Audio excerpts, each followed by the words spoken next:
Chapter 4. Didampat ko na ang cup ng mainit na kape at pumihit patalikod. Ay, tili ko nang mabangga ako sa isang matangkad na lalaki. Bahagyang natapon ang kape sa sleeve ng polong puti na suot niya. Namilog ang mata ko at napasinghap ako. I am sorry. Nagangat ako ng tingin sa lalaking nabangga.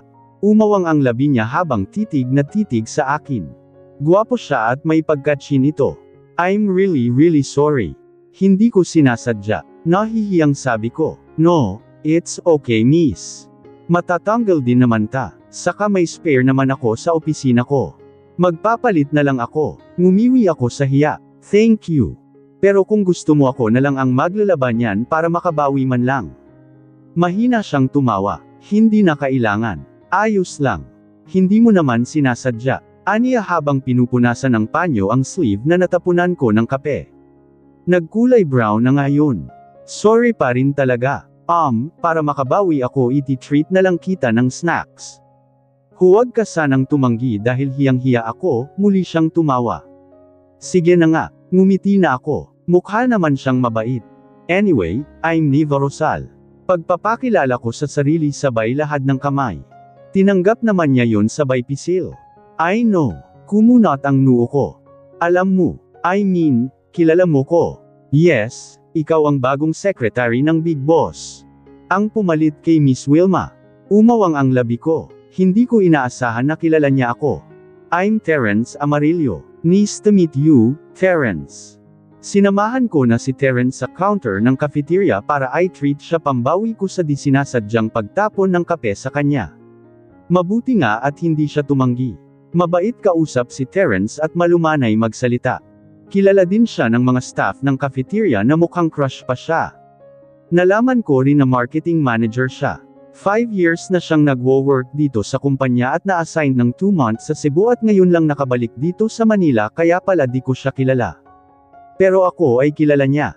Sikat ka kasi sa buong department kaya kilala na kita. Natatawang sabi niya habang kumakagat ng clubhouse. Tumaas ang kilay ko. Talaga, mukhang laman ako ng chismis sa department nyo, Tumawa siya ng bahagya. Ganon na nga, but don't worry, puro positive naman ang mga chismis tungkol sa'yo.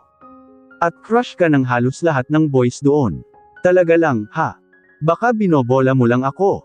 Hindi, no. Nagsasabi ako ng totoo. Hindi ka lang siguro aware dahil masyado kang focus sa work mo. Ganon na nga, hindi rin kasi biro ang maging secretary, kanang kamay ka ng boss mo. Tumanggaw tango si Terence at dinampot ang Coke in can at tinungga. Thank you sa treat, Neva. Next time ako naman ang magti-treat sa'yo. Sure. At pasensya na ulit kanina. No problem. Bawing-bawi ka na. Aniya at pil yung commandant. Natawa na lang ako. Ngunit natigilan ako nang mag-ring ang cellphone ko. Agad ko yung dinampot nang makitang si Marcus ang tumatawag. Hello sir. Where are you? Nandito po sir sa cafeteria. Hindi ka pa tapos mag-break. Lampas na ang oras ng break mo. Agad kong sinilip ang oras sa suot kong relo sabay singhap.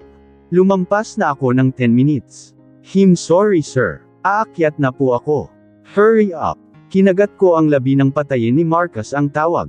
Binaba ko ang cellphone at pinatay na rin. Tumingin ako kay Terence at tumayo na sabay dampot sa wallet ko at Coke in can.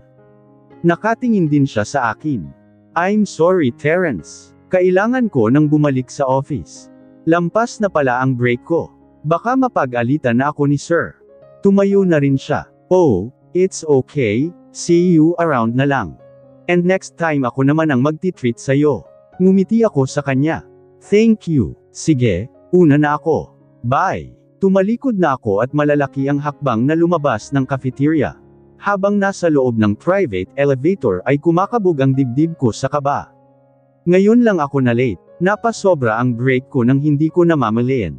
At mukhang mapapag-alitan pa ako ni Marcus dahil ang songgit ng boses niya kanina. Sorry naman. Paglabas ko ng elevator ay nakita ko si Marcus na matayog na nakatayo sa harap ng table ko. Tumingin siya sa akin. Seryosong seryoso ang kanyang gwapong mukha at nakakunot pa ang noo. What took you so long? Kanina pa dapat tapos ang break time mo. Masungit na tanong niya nang makalapit na ako. Lumunok ako. Sorry po sir. May aksidente po kasi akong natapunan ng kape, Inasikaso ko po muna. Burn-ontong hininga siya at kinumpa sa ere ang isang kamay. Follow me to my office.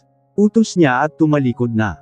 Opo, sir. Nilapag ko muna sa table ko ang Coke in can at pinasok ko sa drawer ang wallet. Mukhang mainit ang ulo niya. Kumagat labi ako at binuksan ang isang butones ng blouse ko saka ako sumunod kay Marcus sa loob ng opisina niya. Maling copy ng contract ang sinend mo sa email ng office ni Mr. Rosales. Hindi mo ba na double check? Kumagat labi ako. I'm sorry po, sir. Hindi ko po napansin. Nakalimutan ko rin po yatang i-double check kahapon pagka-send ko. I'm sorry po. Mapagkumbabang sabi ko sa natatarantang boses. Bahagya din akong yumuko at kinagat ang loob ng pisngi. Sinadya ko talagang maling copy ng contract ang I-send para sitahin niya ako. Gusto kong malaman kung paano siya magalit sa akin. Narinig kong bumantong hininga siya kaya nagtaas ako ng tingin sa kanya. Pinalungkot ko rin ang bukas ng mukha at kunwaring sising-sisi sa pagkakamali. Sorry po, sir. Hindi na po mauulit. Dapat lang. Nakakahiya kay Mr. Rosales. At mabuti na lang ay hindi nila binuksan ang documents. Aniya na matiim pa rin ang tingin sa akin. Bagaman masungit ang bukas ng mukha. Tatawag na lang po ako sa office ni Mr. Rosales at hihingi po'ng pasensya, sir. Confidential ang mga contract na hawak natin, Miss Rosal. You should be more careful and always double check. Mahinahon na ang kanyang boses. Yun na yun. Hindi ba niya ako sisigawan? Tumanggaw-tango ako. Opo, sir. Sorry po ulit. It's okay, Miss Rosal. You're a smart woman and I trust you. Sa magdadalawang buwan mo na dito bilang secretary ko ay ngayon ka pa lang naman nagkamali. Ayos lang naman ang magkamali paminsan-minsan pero pagdating sa ganung bagay ay iwasan mong magkamali ulit. Okay, yes sir. Tatandaan ko po ang sinabi niya. At pangako po na hindi na mauulit ang ganung pagkakamali. Tumanggaw na siya. Good. Paki-encode na lang ng mga ito. Inabot niya sa akin ang blue folder. Kinuha ko naman yun at sinadyang madulas sa kamay. I'm sorry po. Kunwaring bulalas ko at tarantang yumuko para damputin ang folder at mga nagkalat na papel. Nagtagal pa ako sa pagyuko at isa-isang dinampot ang mga papel, kinagat ko naman ang labi dahil ramdam ko ang mga mata ni Marcus na nakatutok sa akin partikular sa dibdib kong kitang-kita niya dahil bukas ang 3 butones ng blouse ko. Sige lang, magpakasawa ka dyan kakatingin Marcus. Hindi yan peke gaya ng sa asawa. Tumayo na ako at inayos ang mga papel sa folder. Tumingin ako kay Marcus na mabilis namang nag-iwas ng tingin at kunwaring focus sa mga papeles na nasa harapan. Lihim akong ngumisi. For sure, tinitigasan ang loko. Pues, sa susunod pa sasakitin ko naman ang puson mo. Tingnan lang natin kung makatiis ka pa. Sir, labas na po ako. Sumulyap lang siya sa akin at tumanggo. Tumalikod naman ako at ngumisi. Ganyan na ganyan siya kapag nakakasilap sa dibdib ko. Obvious din namang nag-e-enjoy siya dahil hindi niya ako sinisita. Hindi ko naman siya masisisi dahil fresh ang dibdib ko at tunay na tunay. Hindi gaya kay Tita Claudia umawang ang labi ko at kumunat ang noo ko habang titig na titig sa mukha ni Claudia, partikular sa labi niyang namamaga. What happened to your lips, hon? Bakit namamaga yan? Kinagat ka ba ng bubuyog? Sunod-sunod na tanong ko sa asawa.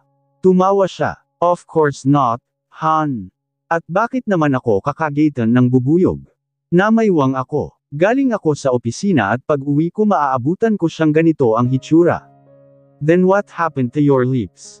Bakit namamaga? Injection yan, Han, galing ako sa Mystic Beauty Clinic. Finally, maa-achieve ko na rin ang matagal ko ng pangarap na fuller lips. Kaya magapa talaga ito. Bumantong hininga ko sa pagkadismaya. Ni hindi mo man lang ako inabisuhan na may ipapagawa ka na naman sa mukha mo. Natigilan si Claudia. Bakit pa? Because I'm your husband. Mariing sabi ko. And this is my own body. Mariin ding sabi niya. Bumagsak ang balikat ko at kinumpas ang isang kamay. Bumantong hininga din si Claudia. Ano ka ba naman, Han? Hanggang ngayon ba naman issue pa rin sa'yo ang pagpapagawa ko sa mukha at katawan ko? Of course. Asawa mo ko. Concern lang ako sa'yo dahil baka mamaya ay hindi na healthy para sa'yo ang mga pinaggagawa mo sa sarili mo. Lalo na yung mga injection na yan. Inis ng sambit ko. Lumambot na ang mukha niya at lumapit sa akin sabay hawak sa braso ko. Ganito siya kapag nakikitang naiinis na ako. Han, 10 years na akong pabalik-balik sa klinik at marami ng injection ang tinurok sa akin. Wala namang nangyayari sa akin, di ba? Isa pa lisensyadong klinik ang Mystique at mga lisensyado din ang mga doktor nila. Nangunguna din ang klinik nila sa buong bansa. So, you have nothing to worry about. You're beautiful, Claudia. Bakit ba hindi ka na makontento sa hitsura mo? Dismayadong sabi ko. Noon pa man ay tutol na ako sa pagpapa-enhance niya sa mukha at katawan. Noong una ko siyang nakilala ay ilong pa lang niya ang pinagawa niya. Pero noong magsama kami bilang mag-asawa ay pinagawa naman niya ang dibdib niya na walang paabi sa akin. Nagtalo kami noon pero sa huli ay wala rin naman akong nagawa hanggang sa sunod-sunod na ang pinapa-enhance at gawa niya sa sarili. Because I want to be more beautiful, hon. I want to look perfect. Pampaganda ang business ko kaya kailangan lagi din akong maganda para maniwala ang mga tao na epektibo talaga ang mga beauty products ko. Hindi pwedeng mukha akong losyang at matanda. Muli akong bumantong hininga at kinumpas ang kamay sa ere. Bahala ka, sabi mo nga ay katawan mo naman yan. Pagsuko ko at tumalikod na. Han, where are you going? Sa study room. Malamig na sabi ko at lumabas na ng kwarto. Minsan ay hindi ko maintindihan si Claudia. Nasa kanya na ang lahat pero parang wala siyang kakontentuhan sa sarili. Isa yon sa pinakaayaw ko sa kanya. Pero pilit ko naman siyang iniintindi.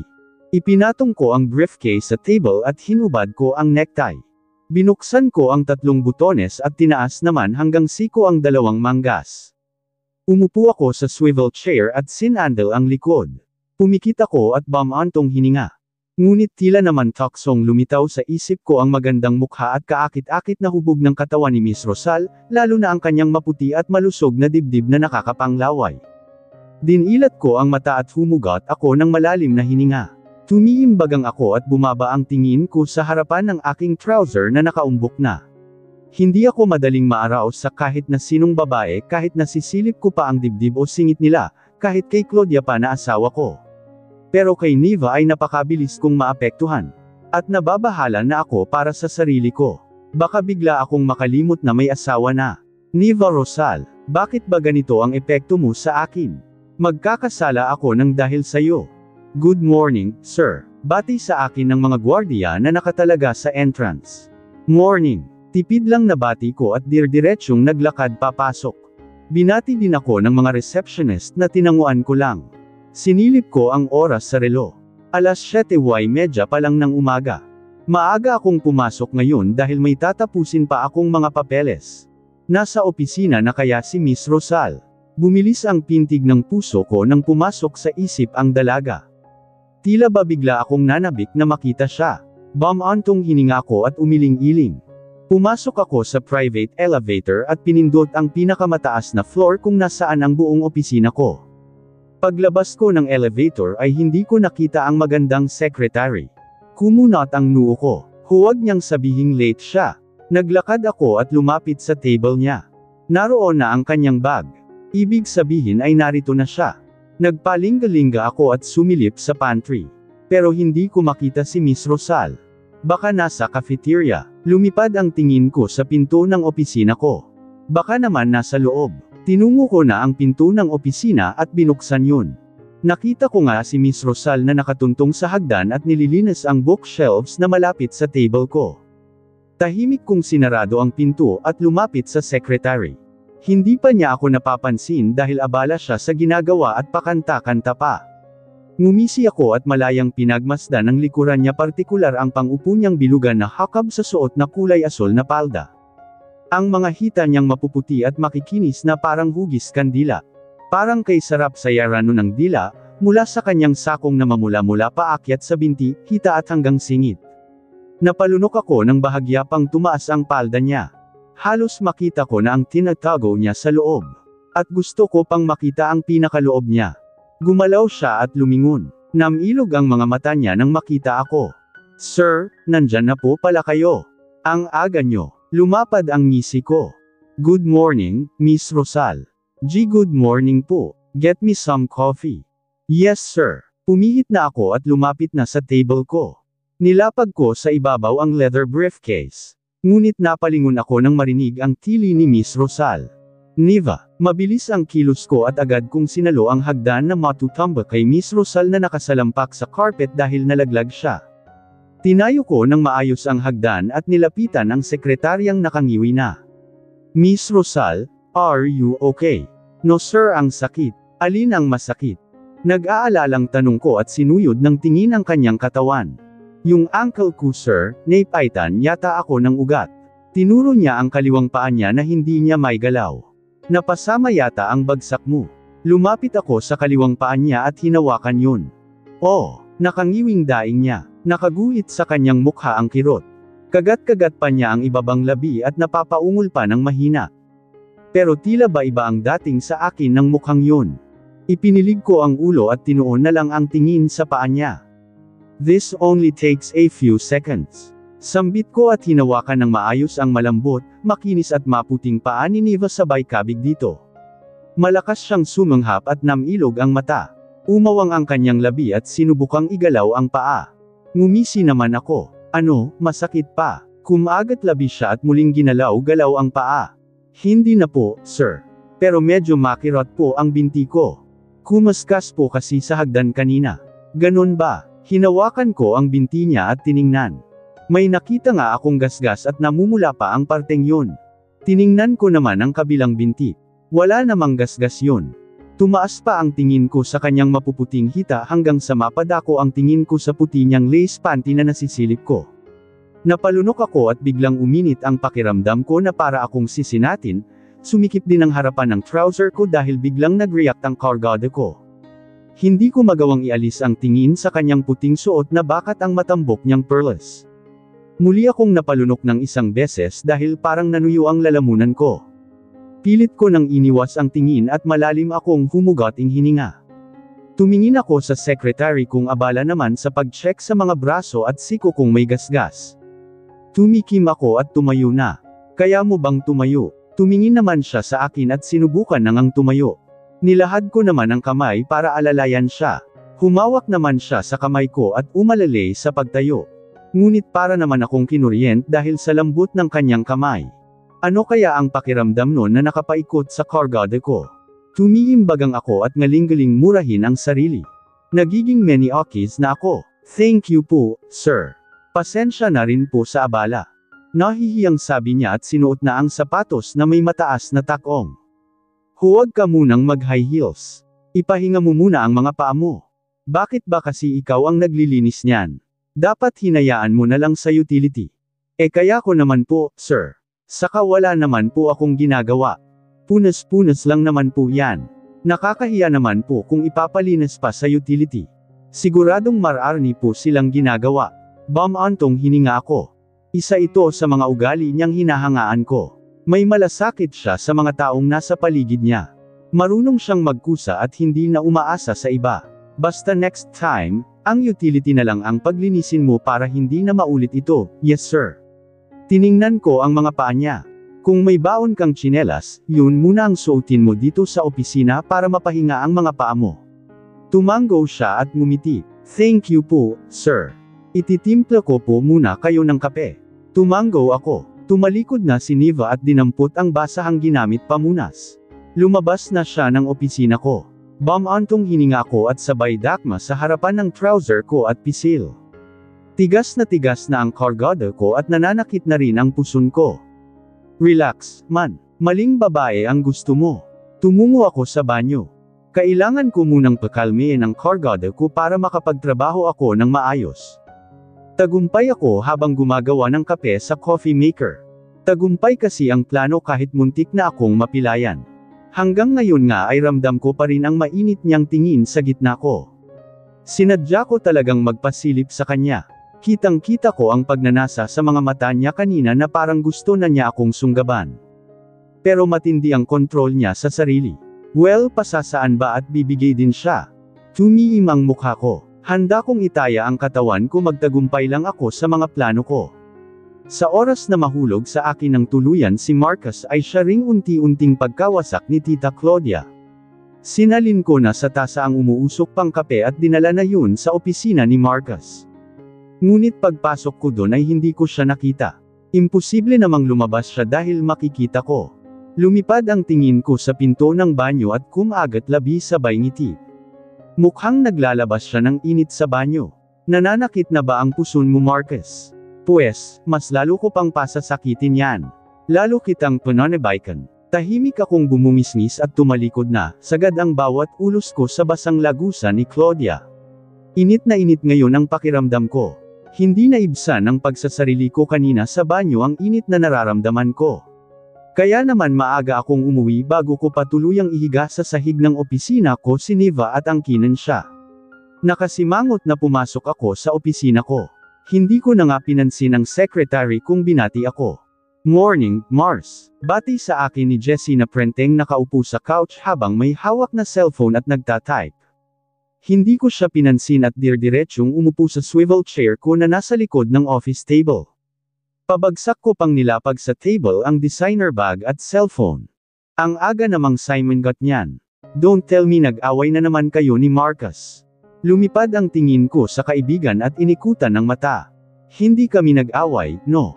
Pero malapit ko na naman siyang awayin. Tumaas ang isang kilay niya. Oh, why naman? Dahil ilang beses na niya akong binibitin sa kama. God, nauubos na ang pasensya ko sa kanya. Inis na sabi ko. Ay day, hindi pwedeng maubos ang pasensya mo sa kanya dahil ikaw din ang talo. Binalingan ko ang kaibigan at tumiimbagang. Nakakailang round ba kayo ni Marcus at ilang beses sa isang linggo kayo nag-CS*** at ganyan kakabitin? Antong hininga ako. Kagabi 3 round lang kami dahil after niyang mag-release ay iniwan na ako at pumasok sa banyo. Dati noong mag-boyfriend at girlfriend pa lang kami thrice a week may nangyayari sa amin. Ngayon, once a week na lang minsan wala pa at lagi pa niya akong binibitin. Sino ba namang hindi mag-iinit ang ulo niyan? Litanya ko. Baka naman kasi di na nasasarapan sa'yo si Marcus. Ay, oo nga pala. Matagal na pala siyang di nasarapan sa'yo kaya ka nga niya hiniwalayan noon. Ani Jessie sabay bumisngis. Sinaman ko siya ng tingin sabay dampot ng basyo ng bote ng mineral water na may kalahati pang laman at binato yun sa kanya. Mabilis naman siyang nakailag. Gosh! Ang pikan mo naman, Mars.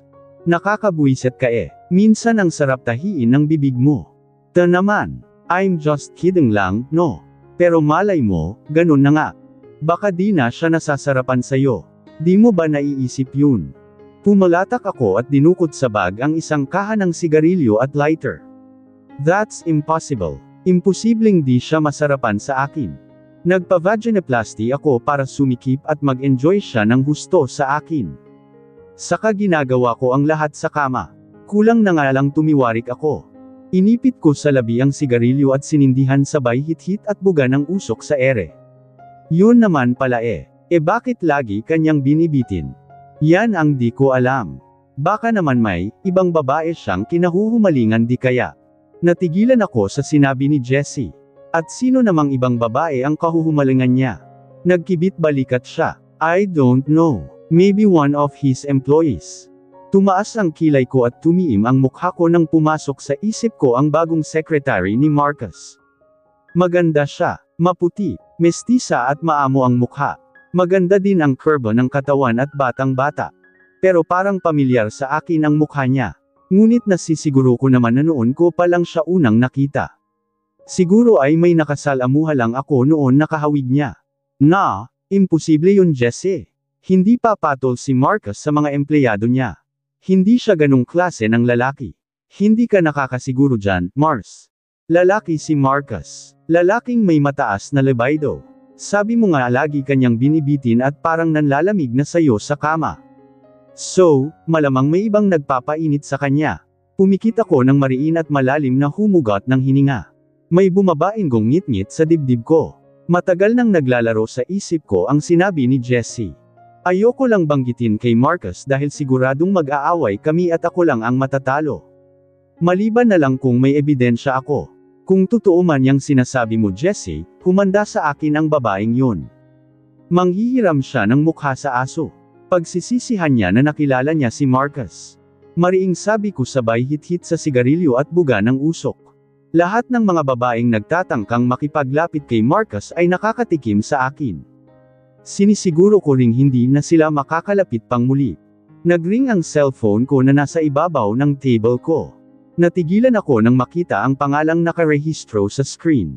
Hindi ko dinampot ang cellphone at hinayaan lang na magring. Patuloy ko lang hinithit ang sigarilyo. Sino ba yang tumatawag at ayaw mong sagutin? Yuzisa ni Jessie. Binuga ko ang usok sabay buntong hininga. Si Axel. O namilog ang mata ni Jessie at gumuhit ang nanunuksong ngiti sa labi. Mukhang namiss ka niya, hindi na kami pwedeng magkita. Pinutol ko na ang ugnayan namin. Why naman, dahil delikado ako kapag nalaman ni Marcus na iniiputan ko siya sa ulo. Kaya hanggat maaga pa pinutol ko na ang ugnayan namin ni Axel. Magpapaka-loyal wife ka na lang ngayon kay Marcus. Samandal ako sa backrest ng swivel chair at Doom 4. Loyal naman talaga ako sa kanya. Katawan lang ang ginagamit ko sa ugnayan namin ni Axel pero ang puso ko ay kay Marcus. Tumaas ang kilay ni Jessie at ngumisi. Ibang klase ka talaga, Mars. Kaya bilib na bilib ako sa iyo Napangisi na rin ako sa sinabi ng kaibigan. Pampalipas oras ko lang si Axel. Pero habang hindi pa naamoy ni Marcus ang usok ay kailangan ko nang patayin yun bago pa niya makita ang apoy. Kung hindi, siguradong hihiwalayan niya ako. Ayokong mawala sa akin ang lahat. Tumanggo-tango si Jessie. Pero hanggat wala pang nalalaman si Marcus ay pwede mo namang pagtiyagaan muna si Axel. Lalo pa at lagi kang binibitin ni Marcus. Extra careful ka nga lang. Are you serious? Nagkibit balikat siya. Sa akin suggestion lang naman. Concern lang ako sa pangangati ng bailat mo, Mars. Natawa na ako sa sinabi ng kaibigan. Gaga ka talaga. Dinampot ko na ang nag-iingay na cellphone at sinagot. Hello babe, dinampot ko isa-isa ang mga folder na napirmahan na ni Marcus. Maraming nga nakatambak na papeles sa office table niya. Mga contract na pipirmahan niya at ang iba ay IR-view pa niya. Miss Rosal, sumama ka sa akin sa Saturday sa site. I need you there, yes sir. Sagot ko pero tila iba ang dating sa akin ng huli niyang mga sinabi. Mag-casual attire ka na lang. Hindi naman kailangan na naka-office attire ka pa. Yes sir, sabi ko. Inabot niya sa akin ang panghuling folder na pinirmahan niya at tumingin siya sa akin sabay ngiti. Tila naman may sumipa sa dibdib ko at kumabog yun dahil sa ngiti niyang nakakapanlambat ng tuhod. After this, mag-break ka na. I know you're hungry dahil sa dami mong ginawa ngayong araw. Himi akong ngumiti. Thank you po, sir. Pero ay gawa mo muna ako ng kape. Opo, sige po, lalabas na ako. Halem ko at tumalikod na. Kinagat ko ang labi habang naglalakad palabas ng opisina. Napapansin ko na ang pagbabago ng pakikitungo ni Marcus sa akin simula noong aksidenteng, nahulog ako sa hagdan at nasal eye pa niya. Naging palangiti na siya sa akin. Malumanay magsalita at kung minsan ay palembing pa. Nilapag ko sa table ko ang mga folder at tumungo sa pantry para ay gawa ng kape si Marcus. Nararamdaman kong malapit nang bumigay si Marcus sa mga pang-aakit ko. Alam kong nagtitimpi siya, pero gusto ko yung mabaliw-baliw na siya sa pagtitimpi saka ko siya patitikiman. Bumilis ang T***** K ng puso ko pati na rin ang gitna ko. Tila bananabik rin ito na dumating ang araw na magpapatikim ako kay Marcus. Ngangising-ngising hinalo ko ng kutsarita ang kape ni Marcus. Sa pagkadesperada ko na mahulog siya sa akin ay naisip ko pa noong una na lagyan ng gayuma ang kape niya. Pero hindi na pala kailangan. Dahil nagayuma na siya ng alindog ko. Kailangan ba talagang ikaw ang pumunta sa site? Bakit hindi mo nalang iutos sa iba?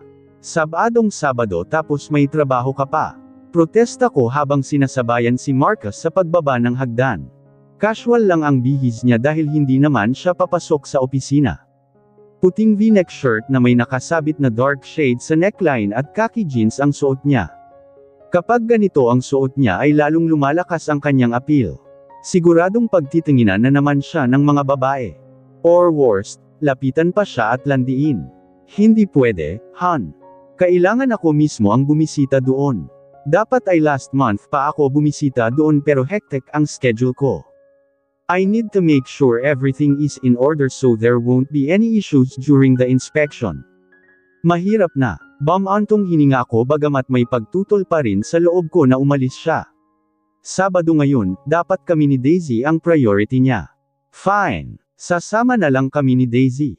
Salubong ang kilay na lumingon siya sa akin. No, hindi kayo pwedeng sumama ni Daisy. Tumaas ang kilay ko. At bakit naman hindi? At ano naman ang gagawin niyo sa site? Baka ihitin lang ng ubo si Daisy dahil malakbak doon at mainit. Isa pa ay baka matagalan din ako doon dahil ay meeting ko pa ang mga engineer. Dito na lang kayo ni Daisy. O kung gusto mo mamasyal kayo o kaya mag-mall. Ibili mo siya ng mga gusto niya. Umikot ang mata ko. Parang si Daisy lang ang inaalala niya. Ngunit alam ko namang hindi ko na siya mapipilit. Kung ganun sino ang makakasama mo doon? Si Miss Rosal. Kumunot ang noo ko. Yung secretary mo. Yes, natigilan ako. Pumasok sa isip ko ang maganda at batang-bata niyang secretary. May kaba akong naramdaman sa aking dibdib. Bakit siya ang kasama mo? Because she's my secretary. Tiningnan niya ang suot na relo. I have to go, hon. Baka tanghaliin pa kami ni Miss Rosal sa daan. Humalik na siya sa pisngi ko at tumalikod na. Tinawag niya si Daisy na naglalaro sa sala. Sumunod naman ako. Kayong dalawa lang ba ng secretary mo ang pupunta sa site? Lumingon si Marcus sa akin. Yes. Tatawag na lang ako kung anong oras kami uuwi. Nagpakawala ako ng mabigat na hininga. Kahit mabigat sa dibdib ko na aalis siya at kasama ang secretary niya ay napatango na lang ako.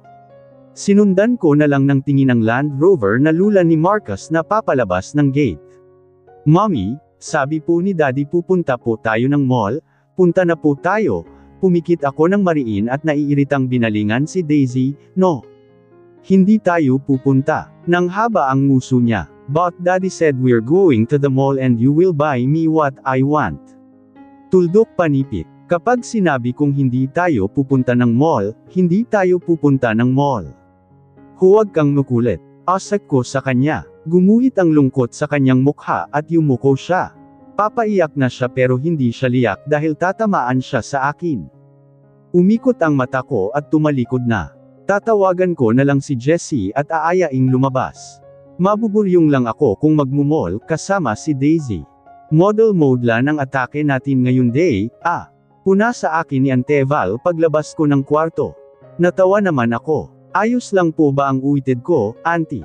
White long sleeve top shirt ang suot ko na naka-tuck in sa high-waist blue skinny jean. Sneakers na puti naman ang sapatos ko at ang bagong trim kong itim na buhok na may curtain bangs ay nakalugay naman. Manipis na makeup lang ang in-apply ko sa mukha para natural look lang ang atake. Abay heavy na heavy, parang ang modelo ang atake mo. Lahat naman yata ng damit ay bagay sa'yo kahit basahan ay magmumukhang aesthetic na damit. Ngumisi ako at sinukli ng daliri ang buhok. Pero saan pala ang tungo mo? Kaya aga may lakad ka. May date ka, Yuzisa ni Ante Val. Wala po akong date, auntie. May lakad kami ngayon ng boss ko. Pupuntahan namin ang isang site ng ginagawang casino resort sa Laguna. Ganon ba? Gagabihin ka ba? Hindi ko po sure, auntie. Pero tatawag po ako sa inyo kung gagabihin kami. Dinampot ko na ang bag at lumapit kay Ante Val at humalik sa pisngi niya. Alis na po ako, auntie. O sige, mag-iingat ka. Lumabas na ako ng bahay at naglakad. Nadaanan ko pa ang ilang mga kapitbahay namin na nagkukumpulan at nagchichismisan. Natigilan pa sila nang makita ako. Dalawa sa kanila ang ngumiti sa akin at tumango. Silang dalawa ang mga close ni Ante at lagi ring kachismisan. Ang iba naman ay pa-imple lang akong pinasadahan ng tingin. Hindi ko na lang sila pinansin at nilampasan na lang. Sanay na ako sa kanila, dinukot ko ang cellphone sa bag nang mag-ring. Tumaas ang kilay ko nang makitang tumatawag si Marcus. Sinagot ko naman yun. Hello sir, narito na ako sa Mabini Street. Saan ba banda rito ang bahay mo? Umawang ang labi ko. Ang usapan namin kahapon ay sa opisina kami magtatagpo. Tapos ngayon ay sasunduan niya pala ako. Kumagat labi ako. May kumaglit na tuwa sa puso ko. Sa may convenience store na lang sir nakatabi ng gasoline station nyo ko hintayin. Malapit lang po yan sa kanto namin. Palabas na po ako. Aling kanto ba? Susunduan na lang kita dyan. Hindi na po. Palabas na rin po ako ng kanto, saka hindi po makakapasok ang sasakyan nyo dahil medyo makipot po ang daan. Baka magasgasan lang po yan. Narinig ko ang pagbuntong hinga niya. Okay, hihintayin na lang kita. Okay, binaba ko na ang cellphone at pinatay. Naglakad na ako palabas ng kanto. Hindi ko talaga inaasahan na susunduan pa niya ako rito. Sinukli ko ng daliri ang buhok sabay ngisi. Kaming dalawa lang ang magkasama ngayon sa biyahe. Pagkakataon ko na para i-level up ang pang-aakit. Paglabas ko ng kanto ay tumawid ako at naglakad patungo sa gasoline station. Nakita ko na nga si Marcus na nakatayo sa tabi ng mamahaling sasakyan at nakita niya agad ako. Kahit nasa malayo pa ako ay ramdam ko ang titig niya sa akin sa likod ng suot niyang itim na sunglasses. Napakagatlabi naman ako habang pinagmamasdan siya. Simple lang ang suot niya. T-shirt na puti at khaki jeans pero ang lakas ng dating idagdag pa nakasuot siya ng dark shade. Para siyang model na nakikita ko sa social media. Kaya naman pinagtitinginan siya ng mga taong dumadaan. Parang ang hindi siya bagay sa ganitong lugar. Good morning, sir. Nakangiting bati ko kay Marcus paglapit ko. Hindi ko maaninag ang mga mata niya dahil itim na itim ang shade. Ngunit ramdam ko ang init ng kanyang tingin. Gumuhit ang makalaglag panty ng ngiti sa labi ni Marcus. Good morning, Miss Rosal. Let's go. Yes sir. Naglakad na ako palapit sa front passenger seat. Hinawakan ko ang handle pero napapitlag ako nang humawak din si Marcus. Para akong kinukuryente dahil magkadikit ang aming balat. Halos isang dangkal na lang din ang agwat ng aming katawan at dama ko ang mainit na singaw nito pati na rin ang kanyang hininga. Ako na. Aniya, agad ko namang inalis ang kamay at bahagya akong dumistansya. Kakaiba na rin kasi ang kabog ng dibdib ko. Binuksan ni Marcus ang pinto at minuwestre ang kamay. Thank you sir. Nauutol pang sambit ko at pumasok na sa loob. Marahan naman niyang sinarado ang pinto. Napalunok ako sabay hugot ng malalim na hininga. Malakas pa rin ang kabog ng dibdib ko pero kailangan kong kumalma. Bumukas ang pinto sa driver's seat at pumasok na rin si Marcus. Nahigit ko naman ang hininga dahil naaamoy ko ang pabangong gamit niya na masarap sa ilong. Para bang hinihila ako ng amoy niya palapit sa kanya at singhutan siya. Parang mas mabango pa siya sa akin. Shit, nakakaadik ang amoy niya. Lumingon siya sa akin habang kinakabit ang seatbelt sa katawan. Fasten your seatbelt, Miss Rosal. Oo nga pala. Agad naman akong tumalima at kinabit ang seatbelt. Lumingon ako kay Marcus at huling-huli ko na nakatingin din siya sa akin. Agad din naman siyang nag-iwas ng tingin at binuhay ang makina ng sasakyan. Kinagat ko ang loob ng pisngi at pinigilang mangiti. Alam kong hindi lang siya sa mukha ko nakatingin kundi sa dibdib ko na rin na bahagyang nasisililip ang cleavage sa neckline. Pasulyap-sulyap ako kay Niva habang kausap ko ang dalawang engineer at mga foreman. Kumukuha siya ng mga pictures sa paligid ng building na hindi pa tapos. Gaya ko ay pasulyap-sulyap din sa kanya ang mga construction worker. May paghanga sa kanilang mga mata. Ang iba pa nga ay parang mga gutom kung makatingin sa kanya. At nagsisimula na rin akong menas. Sino ba naman kasing lalaki ang hindi siya lilangunan? Kung ako nga ay halos ayokong ialis ang tingin sa kanya. Ngunit parang gusto kong magalit sa suot niya. Simpleng puting damit lang naman at pantalon ang kanyang suot ngunit hakab na hakab ang magandang hubog ng kanyang katawan. Lalo na ang kanyang malusog na dibdib na bahagya pang sumusilap ang maputing ibabaw nito. Ang kanyang maliit na bewang, makurbang balakang at bilugang puwitan na sapat na para magpakulo ng dugo ng isang lalaki.